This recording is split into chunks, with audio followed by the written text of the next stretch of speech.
আসসালামু আলাইকুম, hello everyone. আজকে হলো ফ্রাইডে। তো আজকে ফ্রাইডেতে বাসায় রান্না হবে মুরগির মাংস আর পোলাও। পোলাও বললে ভুল হবে, এইটা হলো পোলাওর চালের যে খুদ থাকে সেইটা। কারণ বাচ্চারা পোলাওর চালের খুদ খাওয়ার বায়না করছিল যে আম্মু খুদ খাবো, খুদের বউয়া খাবো আমরা আমাদের ভাষায় যেটা বলি। তো রান্না করবো, এই জন্য প্রথমে আমি বাজার থেকে আমার শাশুড়ি মুরগিটা এনে দিয়েছে। তো এখন এটাকে আমি কোটাকাটা করছিলাম। এখানে যত স্পিডে দেখা যাচ্ছে এত স্পিডে আসলে হয়নি, আমি কাজ একটু স্লোই করি, কিন্তু ফাস্ট ফরওয়ার্ড করে দেওয়ার জন্য আপনাদের মনে হচ্ছে যে আমি খুব দ্রুত কাজ করছি। যেহেতু শুক্রবার বাচ্চারা একটু বায়না করেছে, বায়নাটা তো রাখতেই হবে। তারপরে যে এখানে পেঁয়াজ মরিচ যা যা প্রয়োজন রান্না করার জন্য সব কিছুই কাটাকুটি করে নিচ্ছি, যাতে রান্নাটা করতে খুব সহজ হয়ে যায়।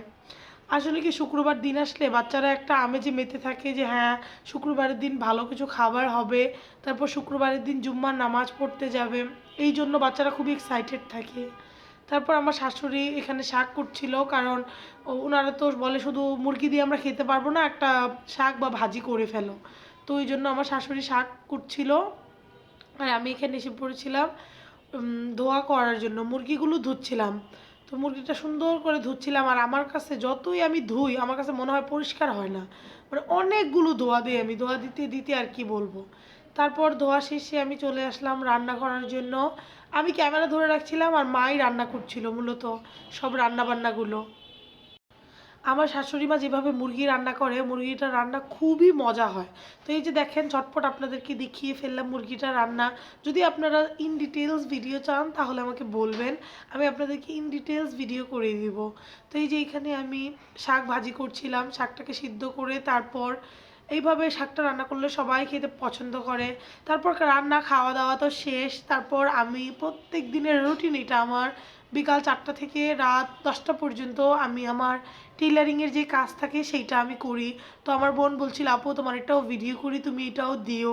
তো আমি বললাম ঠিক আছে নে কর। তো এই তো কাটাকাটি করার শেষ, রাতে 10টা পর্যন্ত আমি সেলাই করি, এবং যখন রাতে খাওয়া দাওয়া শেষ হয়ে যায়, শেষ হয়ে যাওয়ার পর 12টা থেকে আমি শুরু করি আবার কাটার কাজ। কারণ রাতে আমি কাপড় চোপড়গুলো কেটে রাখি, এবং সকালবেলা আমি এবং সকাল এবং সারাদিন সেইটা আমি সেলাই করি। তো ডেইলি আমার আলহামদুলিল্লাহ অনেক অর্ডার থাকে, যার জন্য এটা নিয়ে আমার সারাক্ষণ ব্যস্ততা চলে যায়। তো যারা যারা ভিডিওটা দেখলেন, আশা করি আমার ভিডিওতে অনেক ভুল ত্রুটি হবে যেহেতু আমি নতুন শুরু করেছি, ক্ষমা সুন্দর দৃষ্টিতে দেখবেন এবং আমার পাশে থাকবেন, এবং আরও সুন্দর সুন্দর ভিডিও যাতে গিফট করতে পারি আপনাদেরকে, আপনারা লাইক কমেন্ট ফলো করে পেজটির পাশে থাকবেন। তো এই যে আপনাদের সাথে একটা বিষয় শেয়ার করি, সেটা হলো এই যে রাত বাজে এখন 3টা, এই সময় আমি কাপড় কাটছিলাম, আর আমার বিলাইটা আমার সাথে শুধু খেলছিল। ও শুধু আমার সাথে খেলতে চাচ্ছিল, আমি বলি যা আমার কাজ আছে, কিন্তু না, ও খেলবে আমার সাথে। তারপর ওকে কোলে নিয়ে বাস কাটা শুরু করে দিলাম।